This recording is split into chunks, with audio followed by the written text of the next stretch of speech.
Her nurse replaced her friend on a blind date. The lonely single dad CEO never let her go again. Why do you choose a job that saves people if people always leave anyway? Lena Moore froze her teacup, hovering mid-air. The question cut through the polished silence of the cafe, piercing the false identity she had worn since she sat down. She looked up at the man across from her. He was tall, sharply dressed, and visibly uncomfortable, yet he met her eyes with a kind of wounded honesty. He wasn't trying to hurt her, he was just speaking from a raw, vulnerable place. The small talk vanished, and so did her polite mask.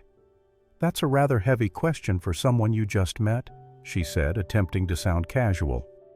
"I suppose," he replied, stirring his coffee. "But I do not like wasting time." His name was Caleb Everett. Lena already knew. Joyce had shown her his photo and bragged about his CEO status, about how his wife had died young. "Just go," Joyce had urged. "Pretend to be me. Feel it out. Keep the option open for me." Lena had initially refused, then relented. She wasn't curious, but she was tired. It felt easier to sit for an hour than to argue for 10 minutes. Now sitting across from him under someone else's name, she felt an unexpected shift within her. "I'm sorry," Caleb said. "That probably sounded more bitter than I meant it to." "No," Lena replied. "It's a fair question." She set the cup down, her fingers tightening slightly as memory flickered behind her eyes. A trauma room, a lifeless body, her hands trying, failing. "I was in med school," she began.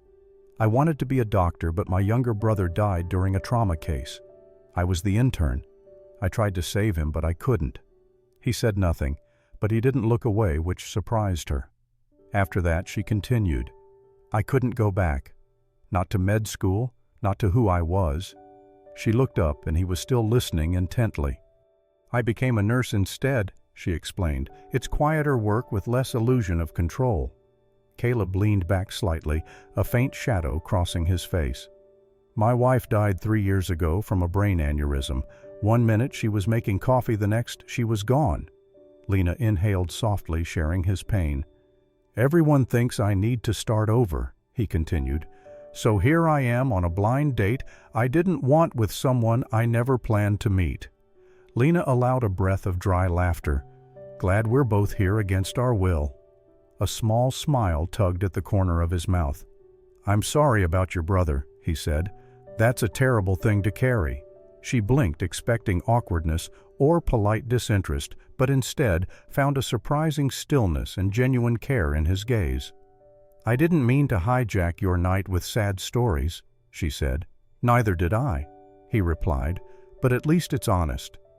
She nodded, then caught herself. "Joy." Her voice faltered before she could say the full name. "I wasn't expecting this." His brow lifted slightly. "Neither was I.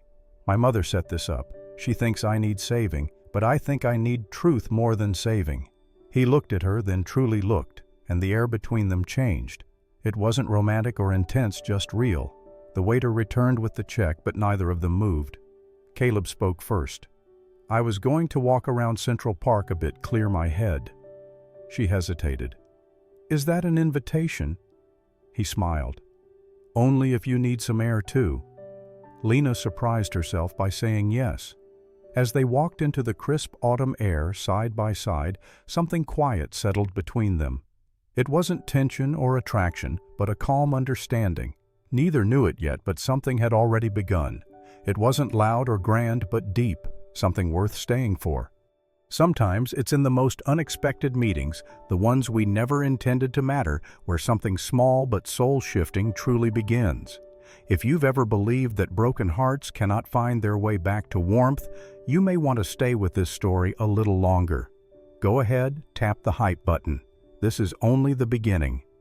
The air outside the cafe was crisp, carrying that early autumn scent of turning leaves and distant rain. Caleb held the door open as Lena stepped out, unsure why she had agreed to prolong the evening. She had planned to leave after only 30 minutes. She had even told Joyce she would walk out if the man was arrogant or dull, but he was neither. Now here she was, walking beside him in silence toward a small park, just a few blocks from his office building. "I usually come here with my son," Caleb said, glancing at the empty swings in the distance. "He likes watching the pigeons more than playing." Lena smiled politely, unsure what to say. Talking about family still tightened her chest, but she listened. They walked a little farther down the paved path where evening light filtered through the trees in soft amber hues. Children were scattered around with nannies and caregivers, laughter echoing from the playground. It was an ordinary, peaceful scene. And then Lena noticed him. A little boy, no older than 3, stood beside a bench, his lower lip trembling and eyes glossy with unshed tears. His white t-shirt was stained orange from spilled juice, and he held the empty cup in both hands as if it had betrayed him. He looked utterly lost and alone. Lena instinctively glanced around. A woman, likely the nanny, was busy wrangling 2 other toddlers near the sandbox, completely oblivious. Without thinking, Lena walked over and knelt down in front of the boy. "Hey there, champ," she said softly, her voice adopting the same comforting tone she used with scared ER patients. "Looks like Mr.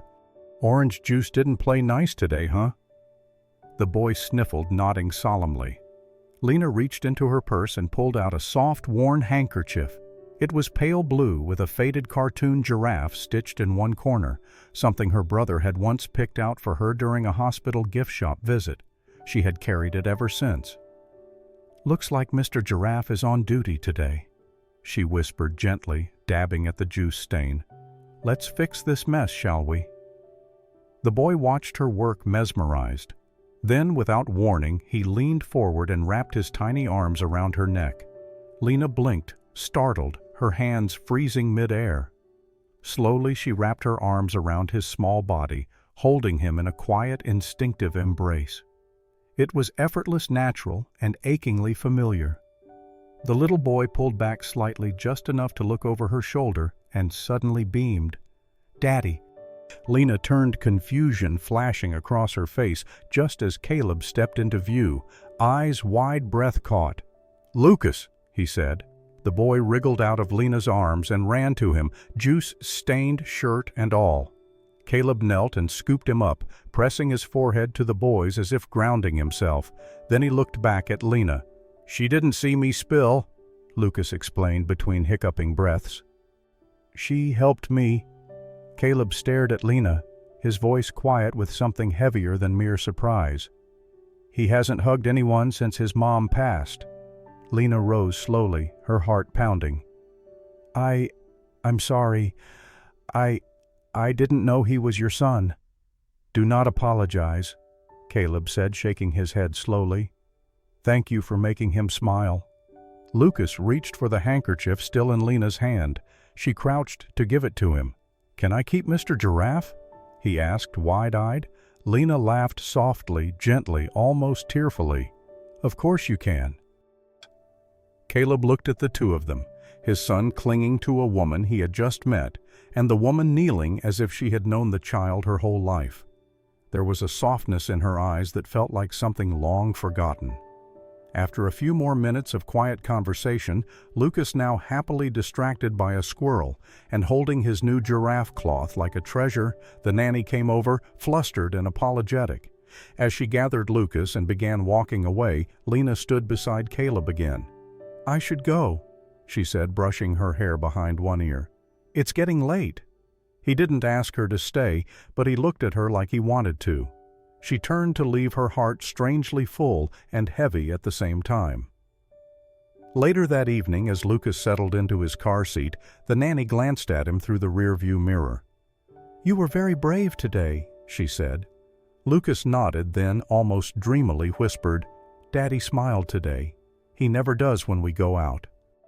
The photo was unmistakable Joyce in a bikini, standing beside a glimmering infinity pool on a rooftop in Bali. The caption read, "Girls escape blind dates. Sorry, not sorry." Caleb stared at the post on his phone, his thumb hovering above the screen. He checked the timestamp again yesterday, 4:12 p.m., roughly 30 minutes after their blind date had started. His breath stilled. It didn't make sense at first. He had met Joyce, or someone who... said she was Joyce who had introduced herself with that name and responded to it. And yet the woman in Bali was clearly the real one, the woman he had spoken to yesterday, the one with sad eyes and quiet strength who had told him about her brother and why she became a nurse. She had lied. It wasn't just a small omission. It was her name, her entire identity. The anger rose slow and sharp within him, not loud or explosive, but cutting like a wire pulled too tight. He did something he rarely did. He left the office mid-morning without telling anyone. Lena was stocking supplies in the medication cabinet when she turned and saw him standing at the doorway. She blinked, startled. "Caleb." His expression was unreadable. "Is there somewhere we can talk?" he asked. Lena's heart sank. She followed him into an empty hallway, her palms already beginning to sweat. He faced her jaw-clenched eyes cold. He was so different from the man who had stood beside her in the park yesterday, watching his son laugh for the first time in months. "Your name isn't Joyce." It was not a question. Lena's lips parted, but no words came out. Her throat tightened. "You let me sit there and pour my heart out while pretending to be someone else." He continued, his voice low and controlled. "Was I a joke, a game between you two?" "No," she said quickly, her voice barely above a whisper. "It wasn't like that." "Then explain it to me." Lena looked down, ashamed. "Joyce asked me to go in her place just to hold the seat. She thought you'd be arrogant or controlling. She wanted to scope you out first without risking her image." Caleb let out a humorless laugh. "So you were the scout?" "No, I didn't want to go," Lena said, shaking her head. "I told her no at first, but I was off shift and she kept pushing. I only agreed to sit for a few minutes. I wasn't going to say anything personal." "But you did," he snapped. "You told me about your brother, about med school, about why you became a nurse. And all of that was real." "Yes," she said, her eyes glossy. "All of it was true." "But your name wasn't," he said, taking a step back. "So how am I supposed to believe anything else?" Lena flinched. "I didn't go there to lie," she said quietly. "I stayed because I didn't want to lie anymore." For a second he just looked at her, and that silence hurt more than shouting ever could. "I opened up to you," he said finally. "I trusted you with pieces of me I haven't shared with anyone since my wife died. I thought maybe—" He shook his head. "I was wrong." He turned to leave. "Caleb." She started stepping toward him, but he held up a hand without looking back. "Please don't. The hallway echoed as his footsteps faded away. Lena stood there, frozen tears gathering at the edges of her lashes. Her fingers dug into her palm, the ache of her own shame pulsing with every heartbeat. She had not gone there to deceive him, but that did not matter anymore. In the end, all he saw was the lie.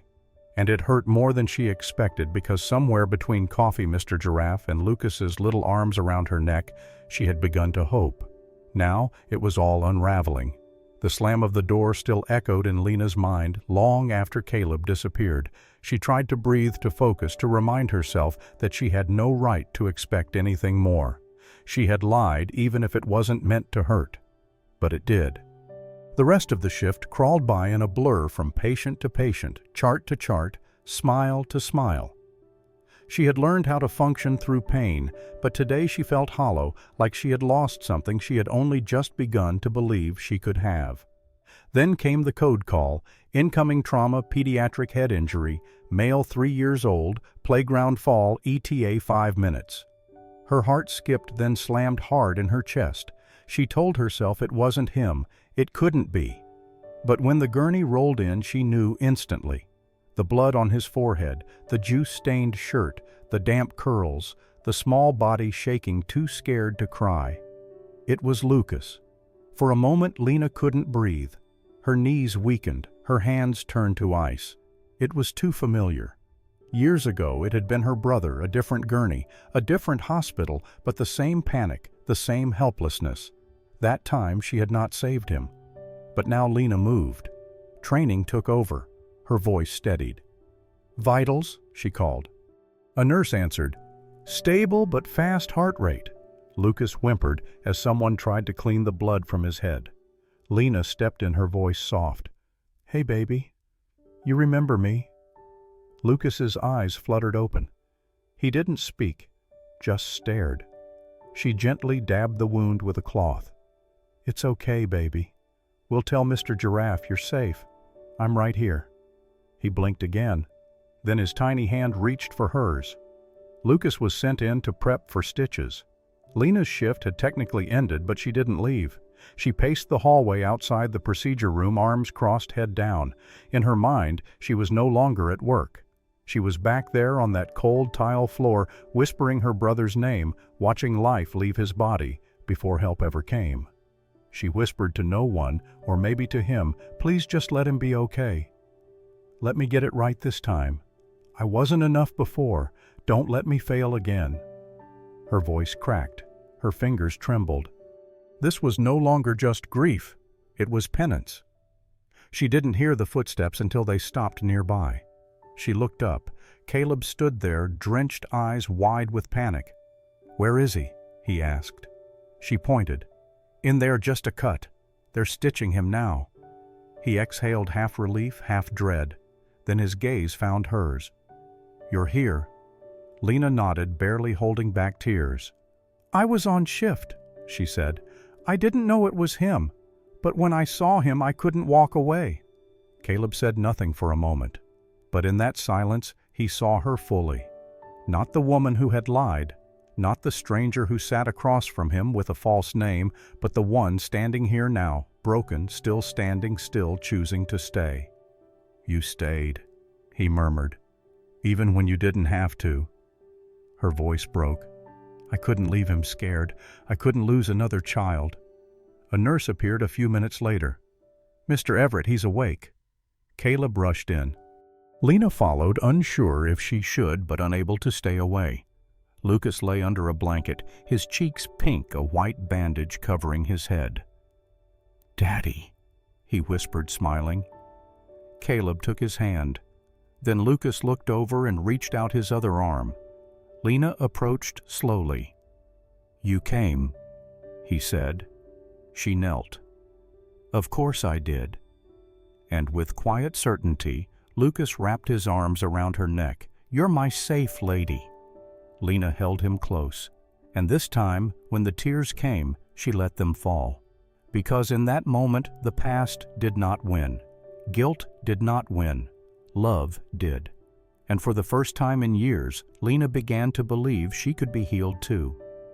Caleb stared at the printed chart in front of him, his hands unmoving, the pages slightly trembling even in the stillness of the office. He had pulled strings to get it. A favor here, a discreet inquiry there. Old medical records were not easily accessed, especially when they involved a minor, and particularly from over 5 years ago.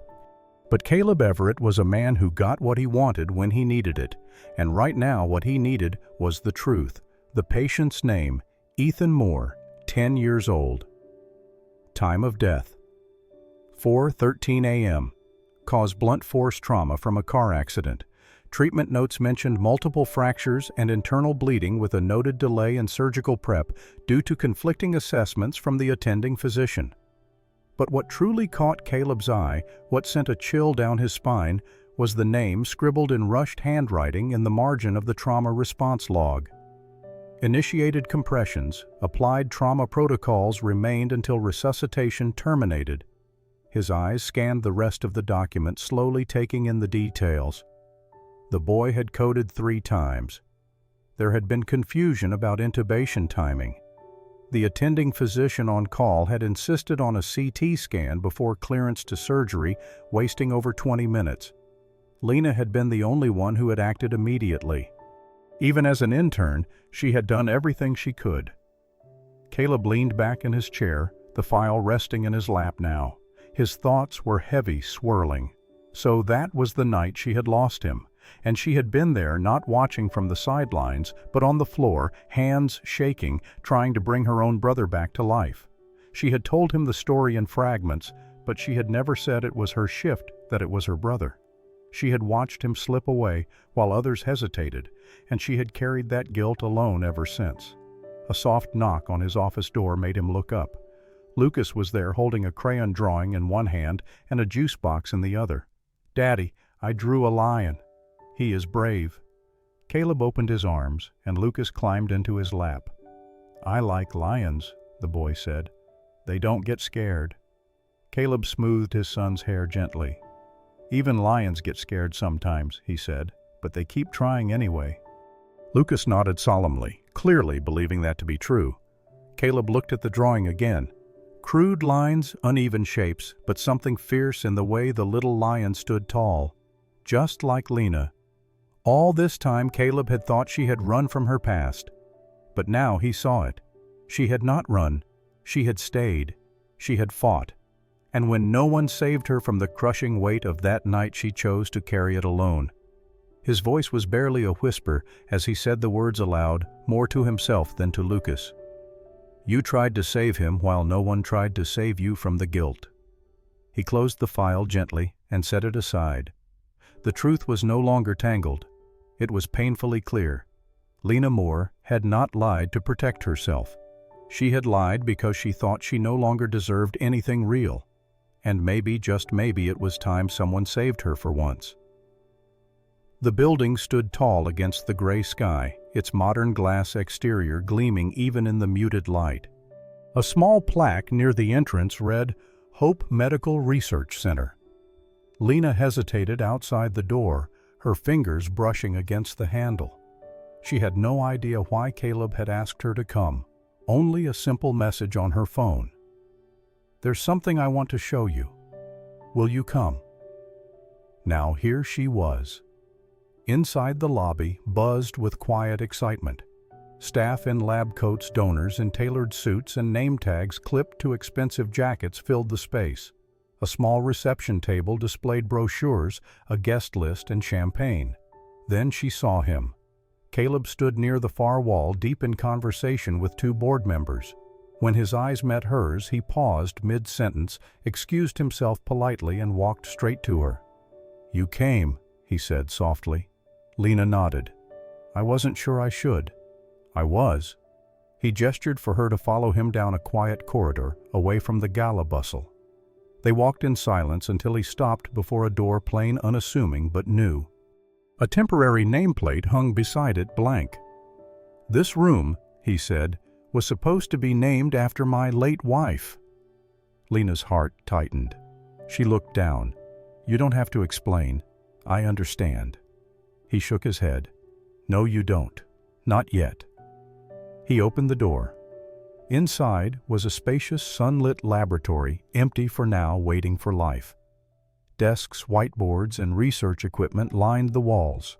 On one side, a children's corner with small chairs, a bookshelf, and soft toys, a gentle reminder that healing is not just clinical, it is human. "I designed this space in her memory," Caleb said. "It was supposed to represent the future she never got to finish." Lena turned toward him slowly, unsure what to say. "I stopped trusting doctors after she died," he continued. "I stopped believing in hospitals and systems and people who claimed they could help but never truly cared." He looked at her, then not with pain, but with clarity. "Until one reminded me what healing looks like." Lena's breath caught. He stepped closer. "You didn't just care for Lucas, you stayed with him. You stayed with me even when you had no reason to. And you did it while carrying your own wounds." She shook her head, her voice trembling. "I don't want to be someone's second chance. I don't want to live in someone else's shadow." Caleb's voice was gentle. "You are not a replacement." He took her hand slowly, deliberately. "You are the reason I'm ready to begin again." Lena closed her eyes for a moment, and when she opened them, something had shifted. Not all the pain was gone, but for the first time in years, she did not feel like she had to carry it alone. Then came the twist. From the hallway behind them, heels clicked against the tile. The scent of designer perfume drifted in. And then the voice. "Well, Caleb," Joyce said smoothly, stepping into the doorway. Her smile practiced her dress just a little too polished for the occasion. "I always thought I'd be the one you'd choose." Lena stiffened, but said nothing. Caleb turned to Joyce, his expression calm but firm. "You thought wrong." For a beat, Joyce's smile faltered. She glanced at Lena, then back at him. "I see," she said, her tone clipped. "I hope you enjoy the gala," Caleb added politely but with finality. Joyce lingered a moment longer, but the door was already closing. Lena hadn't moved, hadn't spoken. Caleb turned to her. "I didn't invite her," he said. "I know," she replied quietly. Their eyes met. In a room that had never been named something new, was born, not in honor of the past, but in hope for what could still be. And this time Lena did not walk away. The rain had started just after sunset, a quiet, steady drizzle that clung to the air like a whispered memory. Lena stood beneath the awning of the assisted living center, where she had just finished her shift. Her scrubs were damp at the shoulders, her hair curling slightly in the humidity. She didn't reach for her umbrella. The rain felt honest, unfiltered. She closed her eyes for a moment, letting the droplets tap lightly against her skin. A horn sounded, once low and familiar. When she looked up, Caleb's car was parked by the curb. He stepped out before she could move, holding no umbrella, only a small dark blue box wrapped in twine. His shirt was already wet through, but he didn't seem to care. He walked up to her slowly. "You forgot your umbrella," he said gently. "I think I meant to," she replied. There was a pause, not awkward, but expectant. Then Caleb extended the box toward her. She took it with cautious fingers, and its weight surprised her. Inside was a folder embossed with the logo of Hope Medical Research Center. She glanced up sharply. "It's a contract," Caleb said. "Official, not symbolic. We want you to come on as program director for Hope Lab, specifically for nurse training and trauma response research." Lena stared at him. "I don't need a favor," she whispered. "This is not a favor," he said. "It's where you were always meant to be." Her throat tightened. The rain blurred her vision, but not enough to hide the emotion in her eyes. "I am scared," she admitted, "of being seen, really seen, and still not enough." Caleb stepped closer, his voice steady. "Then let me see you fully and stay anyway." His hand reached for hers, not forcefully, just open, just waiting. Lena did not speak. She looked down at his hand, then up into his eyes. Then she stepped into the rain and into him. They stood for a long moment like that, two people both once shattered, now quietly choosing to stand whole together. Later that week, Lena found herself sitting on a bench near the edge of Hope Lab's community garden, flipping through the contract once again. Though she already knew every word, she heard footsteps behind her. Turning, she saw Joyce, not in heels, not in designer. Anything, just jeans, sneakers, and a light jacket. Her face held none of the usual gloss, only uncertainty. "I heard you accepted," Joyce said. "I haven't signed yet," Lena replied, her voice neutral. Joyce sat beside her, sighing. "I owe you an apology," she said, "for pushing you into that date, for trying to step back in when it was already too late." Lena looked ahead, not answering. Joyce's voice softened. "I thought I'd be the one he wanted," she continued, her eyes slightly glossy. "But Caleb didn't need someone impressive or charming. He needed healing, and you gave him that." Silence stretched between them. Then Joyce added, almost afraid, "Can we still be friends?" Lena's face softened. "We always were," she said. Joyce blinked, then smiled, a small sheepish grin that said thank you without saying it out loud. That night, Lena sat at her kitchen table, the signed contract resting beside her tea. She looked at the copy of the offer again, at the line that read, "Program Director Lena Moore," not someone's assistant, not the girl who once failed, just Lena Whole-Worthy. And this time she believed it. The rain tapped softly on her window, but inside her chest something finally felt still. Laughter floated through the hallway like sunlight. Lena paused outside the preschool classroom, peeking in. Inside, small hands held up drawings, stick figures, bright suns, crooked trees reaching for the sky.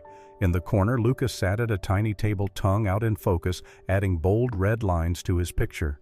His teacher passed by, smiling. "He's been waiting to show you this," she whispered. Lena stepped in. Lucas beamed. "Mom, look."